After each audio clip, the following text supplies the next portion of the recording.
right, welcome in, folks. It's Fantasy Football Island on FanStream Sports, the rebranded Fantasy Football show we're having here on FanStream Sports, powered by DSP Media. I'm Tito, Jeff that off. You can follow him on the X at That Happens. We'll say Twitter. He is Chad Rink. Follow him on Twitter at Chad Ochorinco. You go to our website, fanstreamsports.com. Get the FanStream Sports app available for Apple and Android users. Round-the-clock program on the go. It's absolutely free. And then also the FanStream Sports Facebook group to interact with hosts and other fans. Rink, it's been a hot minute since we've done one of these, but it seems like a good time to do it with the draft fast approaching. Yeah, I know. It's just right around the corner, and I know there's a lot of people that are now doing Dynasty, those types of deals. And that's really what a rookie show is about if you're in a Dynasty league, because you got to have, that's the only draft you have is a rookie draft. So trying to hit that as best you can. We're trying to help you out through that, what players to target, what each position kind of looks like. Is there any sleepers, how deep they are? So we're here for that. Anything else, if you're just a redraft, this might help you a little bit just to get some names out there, but not until there's landing spots really for any kind of redraft. Yeah, and so when we're talking about different guys we like, we're doing like a standard PPR kind of thing where it's like a 4 point for a passing touchdown, point per reception. 25 yards passing gets you a point, and 10 yards rushing will get you a point as well, and 10 yards receiving. But so keep that in mind while we're doing this. And as we're going through this, we're going to talk about some of the players and where they would fit best if they get drafted. We're kind of like a team that might really benefit, or quarterback or running back, where they could really benefit from the team they go to. I will say this up front, though, Chad. I don't expect anybody. We'll start with the quarterbacks, but I don't expect any quarterbacks to come near what the rookies did last year. No, I wasn't high on the quarterback class last year, and they proved me wrong. Yeah. This one does not even come close. I think there's really only 3 that I would even think about, and even those guys, I'm not high on them at all. So the only way I'd really take one of those guys probably in the first round would be late, or if you're in a super flex, quarterbacks are premium in those. But yeah, this quarterback class, I feel bad for the teams that need quarterbacks this year, because this is not the class to get one. It's a bad year for that, right? And so you look at it, and I'm with you on that. In dynasty leagues, if say you get a 4-round draft or whatever, 5-round draft, I'm more likely to just wait until like the 4th round or 3rd or 4th round and taking a quarterback there, taking a flyer on somebody, because you're not getting a Jaden Daniels, you're not getting Bo Nix, you're not getting Michael Penix this year. And there's really no sure thing in this draft. Like I thought last year Jaden Daniels was a sure thing, and I thought that Bo Nix could be pretty good also. Not as high on May and Caleb Williams, but still, like I feel much better about those guys than this class here, because I don't see a sure thing anywhere in this quarterback class. Like starting off with Cam Ward, who will very likely go to Tennessee. They tried to upgrade their offensive line and made some changes there to try to get protection. That was a big thing for them last year, with some of the problems they had with the offensive line. But I like Cam Ward for me. I don't expect much out of him this year. I would take him maybe at the 10th, 11th, 12th pick if he fell that far in my draft, but I'm not going to take him in the top 5. No, I wouldn't either, because Tennessee's not they're not like Washington, where Washington had some talent there. Yeah. And Dan's commit. Like Tennessee's a long way away from getting there, and who's he gonna be throwing it to? Right. They don't have anybody, and he can run a little bit, but he's the best, I think, talent wise of them all. But he's just gonna go in, I think, in a bad spot. Even if they pass on him and he ends up in Cleveland, that's still not ideal either. So I'm like you. I would probably wait until the 2nd round. I think I would probably take, we'll get to the tight ends later, the top 2 tight ends probably over him. And it's a pretty deep receiver class, and the running backs are pretty solid for about 7 deep too. So I'd wait. Cam Ward's a 2nd round for me. I think you're going to see the quarterbacks that go later in the 1st round or late in other rounds have a better chance for success because of the Dan Marino effect. I'm not saying these guys would be Dan Marino, but Dan Marino benefited greatly from dropping in the draft that year when Elway was 1, and you had the other guys like Blackledge goes to Kansas City. Not a great situation there, and so O'Brien to the Jets, Eason to the Patriots, and they all flamed out. But Marino going to the Dolphins, an established team that had a Hall of Fame head coach, and he was set up for success right away. So I would, depending on what was going on with where these guys get drafted, I might take, if Jackson Dart goes like to a decent team already, that's not a cancerous program, where they have all this dysfunction in the organization. I probably like Jackson Dart better than the other two guys. Yeah, I mean, I keep seeing the mocking to Sanders to the Saints, which would not be horrible. But I'm like you, like I'm not a Jackson Dart's got his problems, but I see him more like a Josh Allen type. Because you remember, like everyone loves Allen now, but when he came out, man, people were nervous about him, and he was pretty raw, and he wasn't what he is now that first, second year. So I'm with you. Like if Dart goes somewhere where even if he has to sit a year, if you're in a dynasty league, right, that's not going to be too bad. Or if he goes, like you said, to a program, to a team where, they've got some talent there, or, he's an injury away from getting a spot. So he's the one guy that I would just wait to see where he lands. And then I'm not huge on Sanders, which we'll get here on a minute, but he's got some talent. And if he goes to the right spot, right, he could do some things, but I'm not high on any of these guys. And I would hopefully not be relying on any of them to be productive for you in fantasy this year. That next wave of guys like the kid from Louisville, Tyler Shaw. Yep. You got him. You've got Jalen Milroe. You've got Will Howard. You got Kyle McCord, Dylan Gabriel, Quinn Ewers, Riley Leonard. All those guys, if they end up going to a situation where it's an established franchise with a long-term head coach in place, and it doesn't have to play right away. Right. Like if one of those guys would get drafted by Minnesota, I'd love it. If all you got to do is, you've got J.J. McCarthy there, hasn't taken an NFL snap yet. If that's the only guy you got to beat out, I'd be fine with that. Or if you go to a place like San Francisco, where Brock Purdy's not signed yet, but they've got an offensive genius in there. Yeah. Go to a place like Pittsburgh, where all you got to do is beat out Mason Rudolph. Like that's what I'm looking for in this quarterback class, is not so much who's going to be drafted highest, but who's going into the best situations. Yeah, that's how I would go this year in Dynasty is, if you need a quarterback, go try to trade for one, get one elsewhere, but look for that next guy that can maybe be the Brock Purdy of this class, where you said goes to a established team, even if he has to wait a year. So some of these guys could get that. Milroe, I'm not off on him. Watching enough Ohio State up here, I don't know about Will Howard, if he's got the arm to do it. Ewers is interesting. So yeah, it's all about that. And like you said, if we have a league where it's a 4-round rookie draft, so that's where you like third, fourth round might take a chance. Like I remember in that league, I took a chance on like the one draft, I took a guy in the first round, and then I went like Herbert, Hurts, and Love in that draft. And I don't think I have any of his quarterbacks now, but I was just like, there was nobody else I liked, so I said I might as well take a chance on these quarterbacks and hopefully one hit, and they all kind of did. So the running backs are deep. I feel really good about the running back class, and it'll be a situational thing again where you see where they go, because just because you're the most talented one, like Ashton Janty, if he goes to Chicago, maybe it's, I don't know, but like if he goes to Chicago and Hampton from North Carolina goes to Denver, I think I'd like Hampton more, something like that. That's in those situations. Yeah, I'm with you. I'm like, I don't think, as much as I like Genty, I don't think he's still the kind of guy where Bijan was coming out, where it was really, I don't care where he goes. I think Genty is that. And again, like you said, whoever, if Dallas gets one of these guys, that would interest me. Sure. And I love like the top 4 running backs. I kind of like Genty is a little bit better, but it's where they go, and I wouldn't mind having any of those guys. I would like to have one of them. I just don't know if you don't take one in the top half of the first round. I don't know if you'll get too many of them. Yeah, and you got the 2 running backs for Ohio State that are going to be out there, and depending on the situation, Dallas loves Ohio State running backs and Ohio State players in general. So I could certainly see Judkins or Henderson going there, which certainly up their value. But you're looking at, if there's teams out there that don't have an established guy, like Pittsburgh's one, for instance. Pittsburgh's got they got rid of Najee Harris, so they certainly don't. There's an opportunity for a lot of carries there in that one.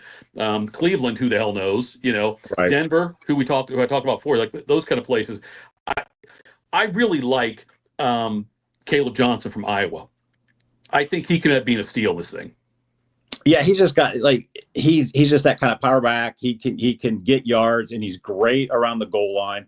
So even if he gets to a situation like, let's say he goes to Dallas and Dallas still stays with whoever they have, like he could get to a place where he's just the goal line guy, and he could get you 10 to 12 touchdowns, even if he's only getting you like 500 yards, which is going to be very, very well for you in a fantasy league. So yeah, I do like him. Dylan Sampson's a guy that is kind of like, he's the darling, I think, of the fantasy, where it's like, hey, the one sleeper running back is Dylan Sampson. But so like I said, it's a pretty deep running back class. It is, and the one guy who's, I don't want to say polarizing, but the one guy who I can't get a read on, and which means I probably won't even touch him depending on where he goes, Cam Scatteroo. Yeah. I don't. There's been comparisons. I saw somebody compare him to like Alvin Kamara, and I'm like, I don't see that. No. No. But like the only way I'd like Scatteroo is if he goes to like a Denver. I might take him there, but I can't figure out if this guy is going to be good in the NFL or not. Yeah, he is so weird because like, he's got that motor and go, but I just don't know if he's going to have the skill set to do what he did against the competition they did when he was at Arizona State. So I am probably not, he's not high on my list. Like you said, if he goes somewhere where you just think he's going to get opportunities, because that's really it in fantasy. Yeah. Take chance on the guys that are going to get the opportunities. But I don't know if he's definitely not in my first round. And I don't know if I would take him except maybe 10, 11, 12 in the second, but It just depends who else was there. See, when I saw Scatteroo play, he looked good in the game. Yeah. I watched him play a couple of times. He looked good, but there's just, I just don't know if his skill set will transfer to the NFL. He might be one of those guys like I'm trying to think. Tommy Rardell's a bad example. It is, a Mike Allstott, not even Mike Allstott, but just he might get his touchdowns. I just don't know how much work he's going to get. Yeah, I'm with you there, and he's not as like quick, and his hips aren't like he's not like McCaffrey, right, or somebody like that, or even Kamara. Like Kamara is so great out of the backfield, and Kamara is a good runner too. So I don't think he's quite that level. So I don't see him, no matter where he goes. I don't see him getting 200 carries, and he's probably only be averaging like 3.3.5 yards a carry. So that's not useful really much in a fantasy league. And I wonder now if people, because of what happened this past season in the NFL with Saquon and Derrick Henry and all the success they had, Gibbs, Bijan Robinson, all those fantastic, like it was a redemption year for running backs. Right. And so I wonder if people go into drafts, if they will or if they should think that's going to continue. I'm of the belief, I thought this year was an anomaly for the running backs. Not to say that Barkley's not going to have a great year again, but I'm just saying I don't think you'll see the same production across the board for top running backs. I don't either, because you talk about Barkley and Henry, and the thing about, I feel bad for Derrick Henry. If it wasn't for Saquon Barkley, people have been talking about how great of a season Derrick Henry had. Yeah, because he had almost as many yards. I think he had more touchdowns. But you got to think both. Like Henry obviously is an older back, and Barkley's kind of getting there, and he's had his injury. So I think Barkley in that Eagle system is going to be fine. Yeah. And then Henry with Baltimore, but I just don't know how many more carries Henry can have. And I think it's going to be one of those things people are going to flip, and I think a lot more running backs may go first round because of this. Right. Because you got Bijan, Breece Hall is coming off an injury, so he's interesting this year as well. But I could see that. I could see it flip because people will probably burn on Tyreek Hill and guys like that, and just feel like, oh, it's going to be the running back. It's back to like 2011 or something, which I'm fine with. Like, if you want to do that, that's fine. But I think you could see that happen. All right, we're going to take a quick break. Make sure you stick around. We still have to go over wide receivers and tight ends. This is Fantasy Football Island with Tito and Rink right here on Fantasy Sports, powered by DSP Media. Hello, sports fans. FanStream Sports. Today's show is brought to you by Tomstown, a premier craft distillery based in Kansas City, Missouri. Discover their award-winning lineup, including double oaked bourbon, botanical gin, and double grain vodka. Named the best craft vodka by the readers of USA Today. Available for online delivery in 40 states. Visit toms-town.com or their Kansas City distillery to explore more. Elevate your game with Tomstown, where history meets innovation. Please enjoy responsibly. All right, guys, time to talk a little bit about Turf Life. You've seen the hats on our heads. You've been or seen the video of the studio. You've seen that the decals are all over the place. Turf Life. Man, it's the brand that salutes the consumer and industry players everywhere whose lives involve turf. What does that mean? That means if you play or have a business or, maybe you're a sports educator, you're going to be on turf at some point. So you live the turf life. So go ahead and tell everybody you live the turf life by having your Turf Life window decal or, the hat or the keychain or the something.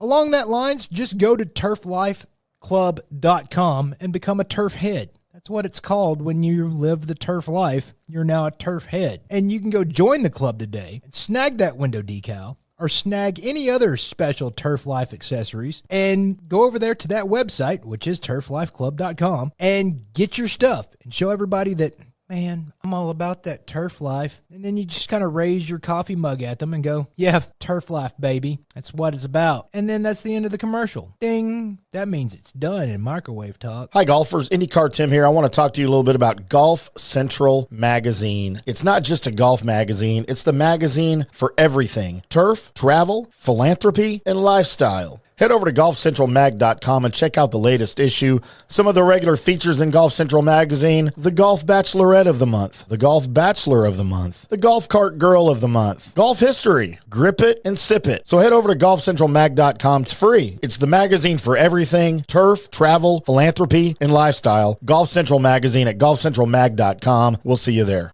Hey, listeners, make sure you check out the brand new FanStream Sports in-studio text line. You can reach us during any of our live shows or 24/7 at 214-937-0569. That's 214-937-0569. Text us 24/7 day or night, and we'll reply to you and make you part of the show. Orion Golf Management Solutions. Orion Management Solutions has tailored its service packages just like it tailors its approach to customers. Some owners need more supervision, while others need periodic assessment of their short-term and long-term strategies and programs. Orion can be called in to develop a business plan with the existing staff, or we can assist with the daily management of a facility or event. Either way, we make sure the client is satisfied and understands the direction the facility needs to go in order to achieve the owner's goals. Orion Management Solutions can help with owner assistance service solutions, daily course management, business plan development, monthly operations, or as-needed consulting services. Whatever your need, Orion Golf Management Solutions can help. Check out oriongolf.com. Coming back at you. Now, more FanStream Sports. Welcome back to the show. Tito, Chad Rink with you here. Tito and Rink. And we've got some more positions to go over. First, I want to tell you, though, FantasyDraftProxies.com. If you are someone who needs help with the draft, if your dynasty draft, your rookie draft, nobody on call is coming up and you need help, you want assistance with that, go to FantasyDraftProxies.com. You can sign up for help there. And Chad and I both draft for other people. I mean, we probably did between us 100 drafts last year. So we do a lot of these things. And so go to FantasyDraftProxies.com and you can sign up and you get our advice. We can either do the draft for you or we can offer some advice depending on what level you want to invest in the actual draft. So, and also for regular season draft, that's when we did all of ours last year in August, September was crazy busy for us. All right, let's go to the wide receivers now. This is the deepest position in the draft. And this, for me, is not as opportunity driven. You know what I mean? Like, I think there's guys you're going to take no matter where they go. You know, as long as they've got a halfway decent quarterback throwing to them, then I think that there's a lot of options here. And, you know, if you can get one of these guys, they end up going to a team that's already got an established number one receiver, I love that. Yeah, I'm with you. Like if this guy doesn't have to come in and try to be the guy, right? Like Neighbors kind of was last year, but he turned, like, the receivers last year, the rookie receivers ended up being phenomenal. The top four were great. And I think this class can do that as well. And I'm with you, like, wherever they land, these guys are going to be littered in my first round of rookie drafts, I think, more than anything else, because it's just such a deep class and there's such good talent there. What's your take on Travis Hunter? He said he wants to play both ways, and some teams are saying, well, we'll probably try to get him to play one. It's going to be damn tough to play both ways the whole game, but he's the best, one of the best defensive back, and one of the best receivers. Yeah, he's interesting because I don't know. He's not going to get he's not going to play like he did at Colorado, where he's getting like 100 snaps. Right. So I think teams, depending on who drafts him and what their biggest need is, I think he's better suited as a cornerback than a wide receiver. I could see him being kind of like what Deion was, where Deion was mostly he's going to cover your best guy, and then they'll have packages where they'll use him. So I don't have him as my top receiver. I don't think I have him in my top 3, just because I don't think he's going to get the kind of snaps as these other guys will get. Well, you look at it, though, like with him, you mentioned Dion. Also, you had Charles Woodson did a little bit of that. Rod Woodson, I think, used to do a little of that, too. Some of it was more return game stuff. But, yeah, it's not often done in the NFL these days. Obviously, it's a special talent. Let me ask you this, then. Would you rather have, if it comes to your pick, say, and the top 2 guys on the board are Scadaboo and Hunter. Okay. Where would you go? I would go Hunter. I think I would too. I just think he's got more upside. Matthew Golden in Texas, Abuka for Ohio State, both have, Golden's a burner, and like they're both really good players. Abuka's a tremendous slot receiver. And then you got McMillan from Arizona, who I absolutely love. I think he's a freak. Yeah, he's my top receiver, and it does not matter where he goes. Yeah. I would love him kind of anywhere. Like, I would kind of be interested to see, as much as I don't like Kyler Murray, but if he ended up in Arizona and then had Harrison on the other side, with McBride at time, that could be interesting for him. But no matter where he's going to go, I think he will probably put up the best numbers of any of the wide receivers in this class. He's one of the guys who might be better going to a bad team that's going to be behind a lot and forced to throw, like a Carolina type thing. Like Carolina. Yeah, you look at Neighbors and Thomas last year. That's what they did. They just got peppered with so many targets that they put up those numbers. So yeah, I would like to see him do something like that, go to a team like that, or but I don't know. It's just going to be interesting to see, because I don't know where these guys are going to slot. I've looked at a couple mocks, and they're just all over the place, and it's going to be interesting to see where they fall. And most of the mocks I've seen, and I started following him, a couple months ago. Yeah. But McMillan seems to be sliding down a little bit, and I can't figure out why, because I just see this guy as somebody he's big and he's fast, and I'm not going to compare him to Randy Moss. I'm not doing that, but some of his skills though kind of remind me of that. Yeah, he's 6'5", 212, and so it's crazy how he's just fallen. And I don't see why people would be taking Hunter. I've seen Hunter go to the Browns at 2. Taking a receiver that high, I don't know about that. First off, but yeah, McMillan has done nothing to it always boggles my mind after the season's done, and these guys are like, okay, this guy's the best guy, and then they don't do anything. They do some combines and stuff, and then it's like, oh, he's fallen. Right. I don't understand that. Just look at the tape. That's all you got to do. This guy's going to be a stud. So wherever he goes, I'm all in on him. I can't fall in love with anybody just based on their combine. I want to see their tape more than anything else. Yeah. Oh yeah. And as long as they show up to the combine and don't totally screw themselves, that tells me they were prepared for the combine. They worked for it.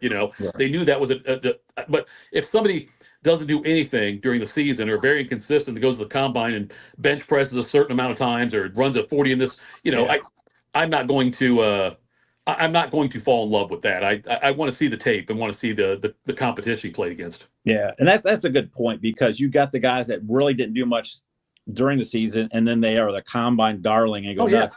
You got to remember, these guys then are preparing, and that's all they're working on is their high jump, their cone drills and stuff like that. So it's the biggest issue is if no production really much during the season, and then they blow up in the combine. Stay away from those guys. And then there's always the opposite. Like I was thinking DK Metcalf, where you look at his tape, he was great, and then he had a slow 3 cone drill, which of course that's so many times in the NFL you're doing a 3 cone drill. Yeah, they run the 3 cone drill all the time. Exactly. So, like, I would look at the tape, and the other thing is just like you said, if the combine goes so bad, like it's just a total disaster, like everything, then maybe put some brakes on it. But even if they have one bad thing, or they don't run the fastest 40, sometimes there's a thing called game speed sometimes where people are just faster in the games. So Jerry Rice was famously asked one time, how fast can he run? Yeah. And he said, I don't know. I just know I can run faster than the guy chasing me. I run faster than that guy. That's what I do. Right. Whoever's chasing me, I run faster than that guy. That's what I do. Yes. Because Jerry Rice was did not have great numbers, but he did okay for himself. And he didn't get caught behind too much either. So Jerry Rice was pretty good out there in the open. Yes. Luther Bird III, Missouri, is another guy I'm keeping an eye on. Want to see where he goes. He had kind of inconsistent play in his career, but he's somebody also who does have a lot of talent. Yeah, like he's I think the tier break for me, where it's Hunter, Golden, Abuka, McMillan, Burden, and Abuka. Yeah, those are the top 5 that I am probably. Those guys are going to be probably the top in my top 7, 8 in any rookie draft, and I think there's a slight drop off from those 5 from the remaining receivers. The tight ends, look, last year tight ends hit. There's been some good young tight ends coming in lately. And so the tight end, it feels like it's too deep. I mean, the number 2, it's a too deep tight end class, I think, as far as guys I would target, with Warren from Penn State and Loveland from Michigan. Warren had a couple of fantastic games last year. I think he could be really good. One of my problems, though, Chad, when I do this stuff, and I'm going to say this now knowing I've already asked people to hire me to do their drafts, but when I evaluate some of these guys, I look at Tyler Warren and I think, oh, God, don't be Kyle Brady. Don't be what Kyle Brady was. You know what I mean? And so sometimes I've got to really talk myself out of looking at these guys and say, oh, he's in a Penn State uniform. He's a tight end that was really hyped. Don't be Kyle Brady. Yeah, and that's just it. You just never know, and it's been such a huge run of production with the tight ends lately. In the NFL, the last couple of years, and so and depending, like again, it's all about landing spot too. But like he's my favorite of them. He's more of I would say late first. I would not probably take him in the top half of the first, and then Loveland would be next, and then then maybe in the 4th round or something, or late 3rd, take a flyer on one of these other guys depending on landing spot. But Warren and Loveland are really the 2, and then it's everybody else. It's in one of my leagues, but I'm not picking till 10th. I won the league last year, and it's a dynasty league. But my tight end is Travis Kelce. Okay. Now I've also got tight end for Miami. Who am I missing? What's his name? Jonnu Smith. Yes, I've got Jonnu Smith also, who came on strong last year at the end. Yes. But I like if Tyler Warren's out there when I'm picking, I may even try to trade up to get him, because that's it. If you've got Travis Kelce as your tight end, or some of these older guys, I mean, Kittle, another one. If you got those guys as your tight ends and you've been counting on them for the last couple of years, you may want to try to invest in one of these 2 guys. Yeah, exactly. Especially in Dynasty, that's what you do. You're like, okay, this guy's getting old. You want to kind of replace before that guy is done. So like that's great examples. Kelce and Kittle, if those are your guys, then these guys are probably guys you want to target late first. Again, I would still wait late first. If you have a 2nd, 3rd, I'd try to get you can kind of piece a tight end for it, and I'd just try to get one of these stud receivers. Terrence Ferguson from Oregon's also a pretty good one too. Elijah Arroyo for Miami of Florida. Those guys are decent, but they're if it's a 4-round draft, they're maybe 4th round picks for me. Probably. I'm not going to go crazy for one of those guys early. But they're late 3rd or mid 4th for me. Yeah, and at that point, you might as well take a chance. I'd rather take a chance on one of these tight ends maybe than like some of these late running backs or receivers, just because you never know. And the tight end's such a premium spot. If you happen to hit on one of these guys, then that works out for you. I had Brock Bowers in one of our leagues. I had Laporte in another league, and I tickled pink for those picks right there. So, exactly. All right, that's it for our show tonight. Thanks so much for tuning in, and make sure at Fit Happens at Ocho Rinco is where you can find him. And we are going to be doing shows throughout the season here, throughout the year. We'll do another one to be close to the draft as well. FantasyDraftProxies.com is the site you can go to if you want help on your draft coming up. But we'll be back again soon to talk about this rink. It's been a lot of fun, brother. All right. It's been great.